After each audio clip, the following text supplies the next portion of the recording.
Happy Thursday. What is up, everybody? Pumped, excited. Got a fun little doozy tonight to have a little fun with. No bullshit, just a lot of fun and reality, which is, for a lot of people, tough. I've noticed that a lot more.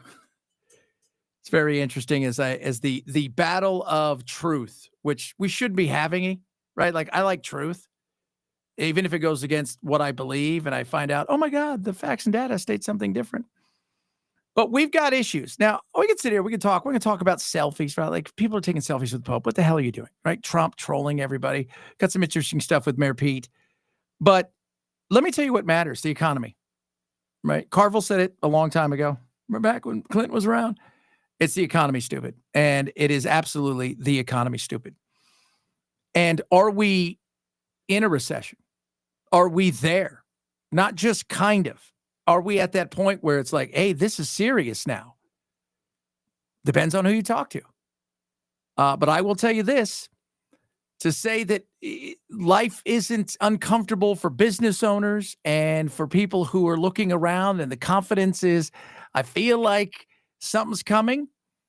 It's hard not to think that this is becoming far more than it should have, and that both China, and us are going to battle it out. But the fact that we decided to battle out with a lot of others, if you will, not quite a trade war, but we're going to come after you because you for whatever reason, I have no idea. I don't know what's in the president's mind, and God bless him. I hope it all works.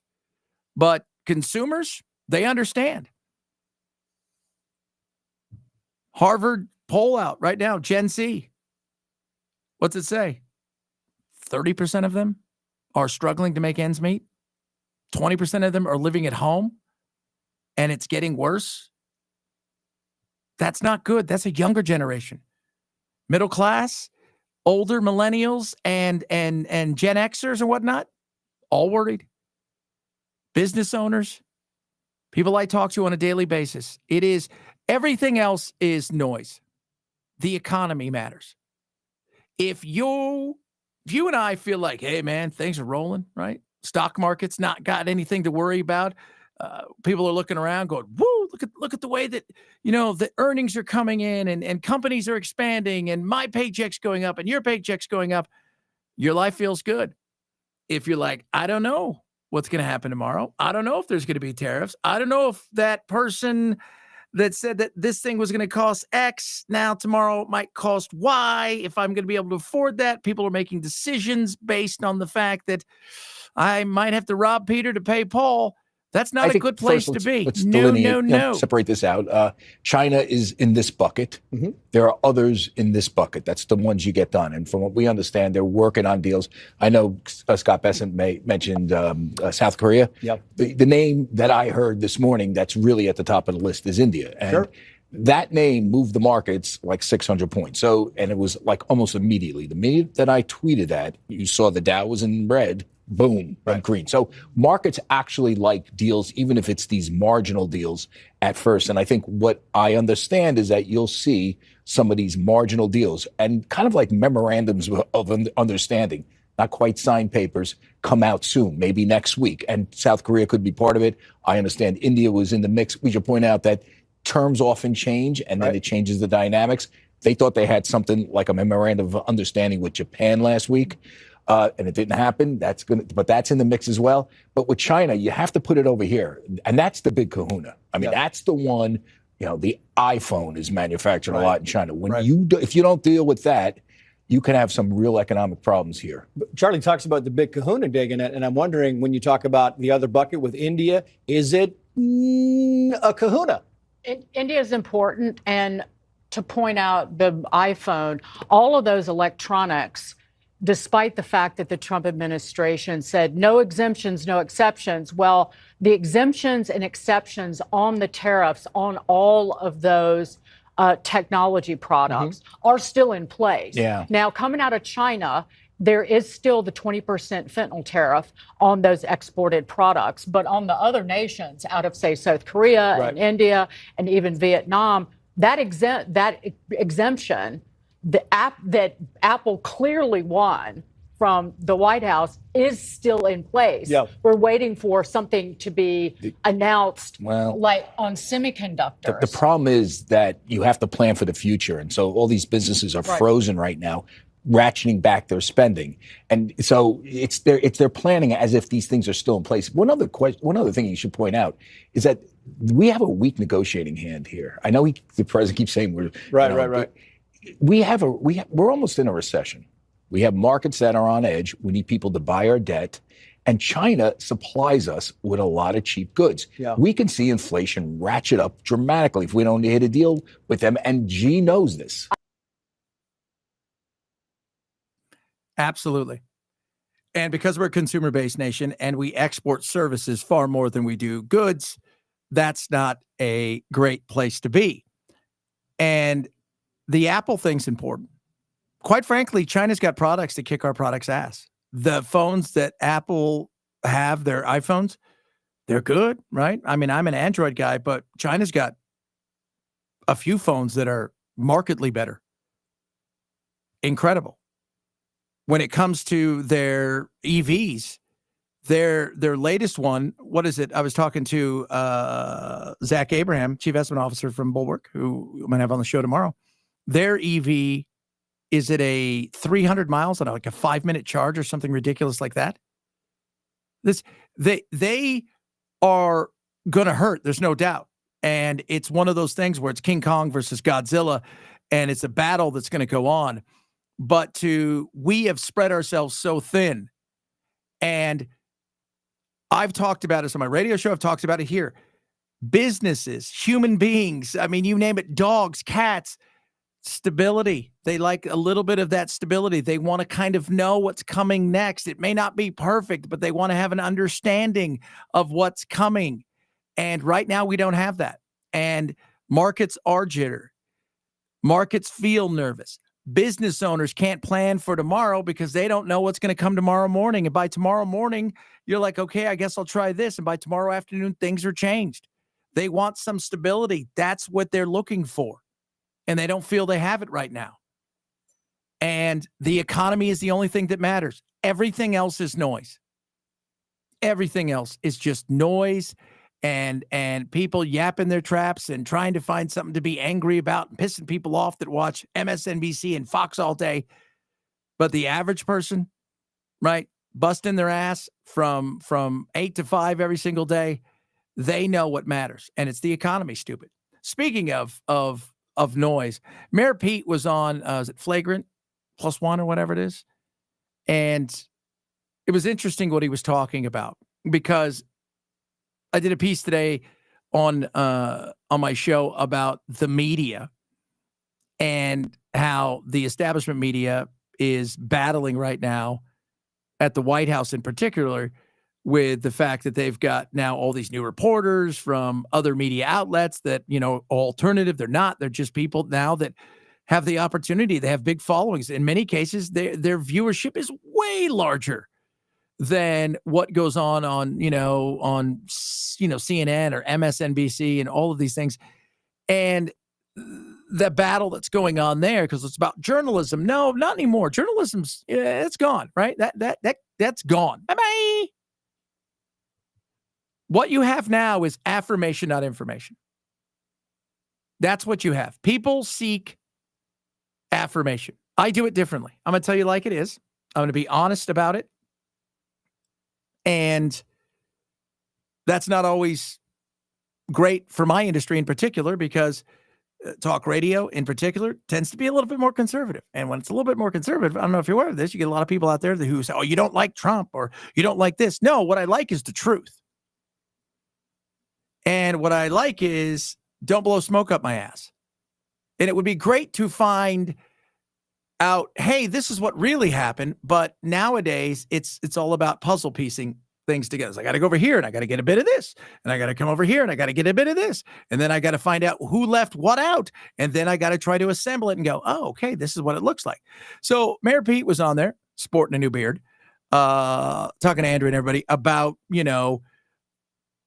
essentially journalism and how we need to go back to fact checkers and certain things. And again, fact checkers work if you're the one who gets the fact check. Oh, well, no, I'm above board. Everybody, of course, everybody's above board. Everybody is. Everybody, because we're just journalists. And we're only giving you the who, what, when, how, why. I'll tell you now, I'm not a journalist. No, but I'll tell you the truth. Even if it means you tell me you're a piece of shit because you don't like Trump, or you're a piece of shit because you like Trump, whatever you come up with. And trust me, I can talk about a subject and get the same response that I just gave you. You suck because you like Trump. You suck because you don't like Trump. But the real thing is, we don't trust the people who are supposed to be interpreting the data. Mm-hmm. And that is like a societal problem. It's not just politicians, right? It's an erosion of trust in every institution where somebody is supposed to help us make sense of this. And I come out of the local, right, where we're a little more connected to reality, because if the roads are in shitty condition and I'm the mayor and I can produce some statistics saying that the roads are great, people can call me out and say, no, they're not. Like, I drive on these roads all the time and they're not. And they're going to see you at the supermarket. And they will find me and they will tell me what they think of the condition of our roads, right?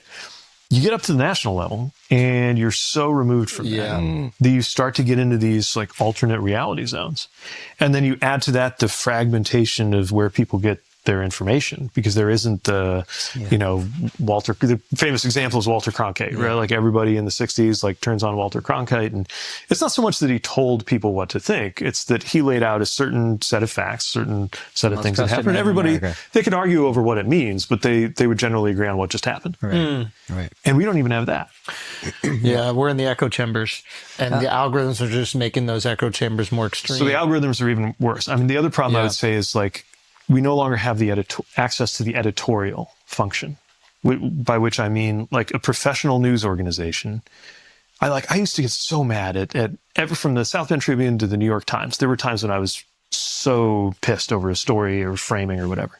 But I will say, if I actually found that they got something actually factually wrong and showed it, they would correct it. Like, there is that ethos. Now they always know. And like, professional journalistic organizations have to do that. But if we're in a world where somebody weights like what some dude on the internet says the same as a organization where there are people who have to hold to journalistic standards, if that's the same, well, that dude on the internet doesn't have to issue a correction.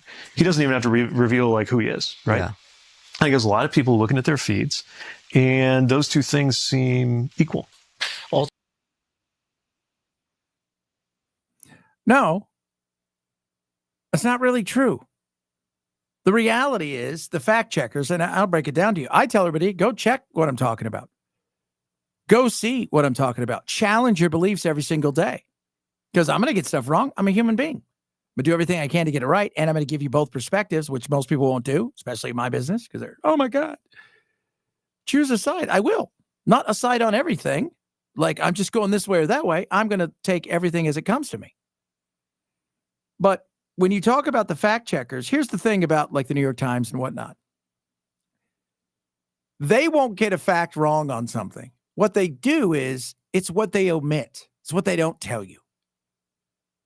It's the thing that I say is, in today's world, everybody wants that affirmation. Well, what do they want? They're going to give their score, but they're not going to tell you the other team's score. So if you're playing a game and you're like, we scored 6. How'd they do? We scored 6.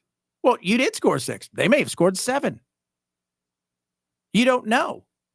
They may have scored 6 too. It is the omission in many cases that you have to worry about. Giving facts on the side that you are, that's easy to do. But as we know, not everything is just this direction or that direction. What's the real puzzle pieces look like when you put them all together? And you, oh, okay, well, hold on here. That's not exactly the truth. Well, yes, that did happen. This also happened, which kind of goes against what you just did. And that's the frustrating part. And it pisses us all off. I want a place where you go and you're just like, it's just easy. I talked to my buddy Ken, who's is the news guy here locally. He's our news director. Great guy. Looks like he should be in CC Top.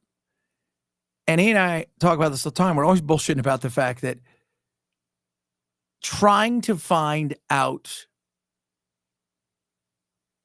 an entire story is so hard. because you have to literally search several different sites. You go to the New York Times, to the New York Post, the Washington Post, over here to Breitbart over here to, and it's exhausting. And it's frustrating. And when you're in my business, time. It's like people say, why do you get up so early? I start my shows early in the morning, prepping for my shows. My show starts at 6 a.m. on the West Coast, so Pacific. I'm up right around 1 o'clock, which would be Pacific, to get everything ready, because it takes me hours to sift through the crap, to read 5, 10, 15 articles. People today, though, they want affirmation. Let me tell you why, though, he's wrong in another way, because you go to where you want to be fed. If you want information, yeah, you can find information out there. You look at a few different places. But most people don't want that. Most people don't want to work that hard, and most people have their belief and they don't want to change it. They've wrapped their identity up in politics, so they just want their affirmation. We were talking a bit about this today because of the customer base, because that's really what it is. Your readers, your followers, your listeners, whatever. It's like your customers. And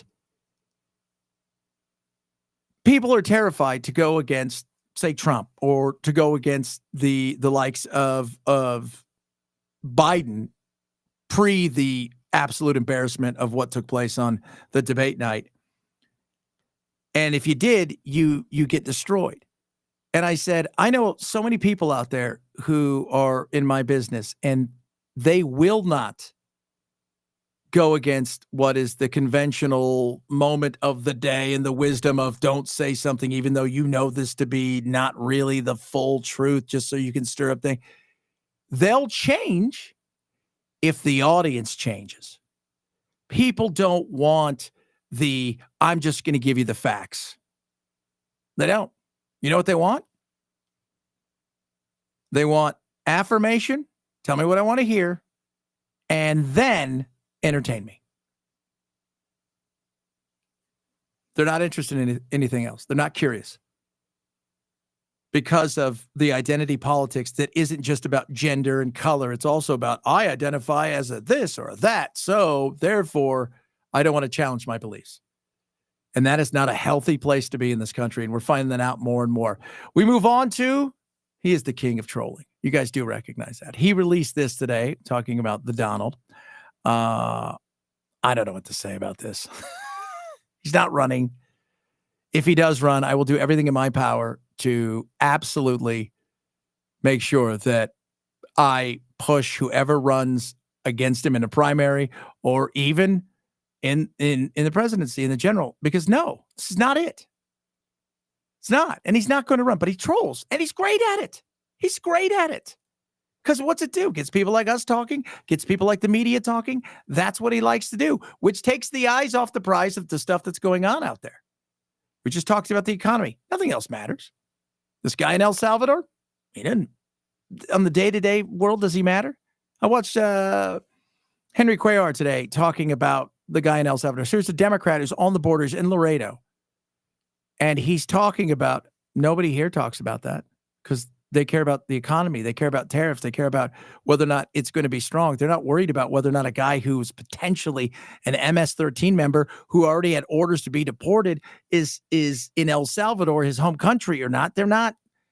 They're worried about bills, life. And you take the eyes off the prize. You have this in front of you. Trump does this. They're talking about that. They're talking about immigration. They're talking about all of the things that aren't the focus of what the everyday person, you and I, care about. Master troll. Nobody's better. Get your hats while you can. And finally, stop taking effing selfies with the Pope's body. What in God's name is wrong with people?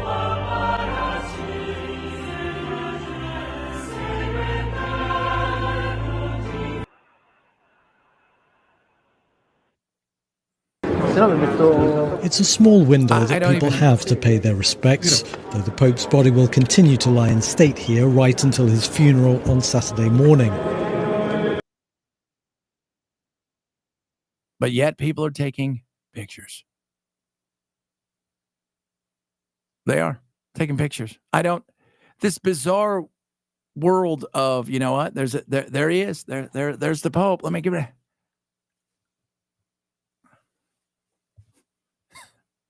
You know, it'd be great though if they had a guy dress up like the Pope, and when that person did that, the guy's all, "Oh, stop it. Are you going to really post that?" Yes. You know how I know? Because there's a bunch of people that have posted stuff of them taking pictures.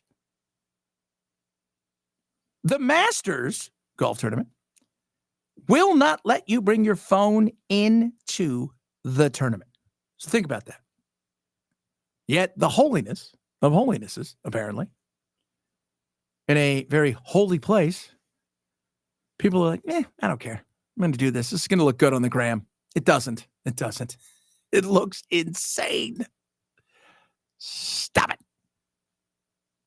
I don't get it. I saw yesterday there was a horrible, we do our Nature Will Mess You Up segment on our show. An attack in Israel of a shark, and it's awful because now everybody has a phone and it was close to shore. But prior to the attack, there's a shark in about 3 feet of water that it looks like a dusky shark, pretty big shark. People are in the water with it, like snapping pictures. And I'm thinking, every year something stupid happens, right? Normally it's a moose or a bison where someone's like, I'm going to pet the bison and get a picture with. And then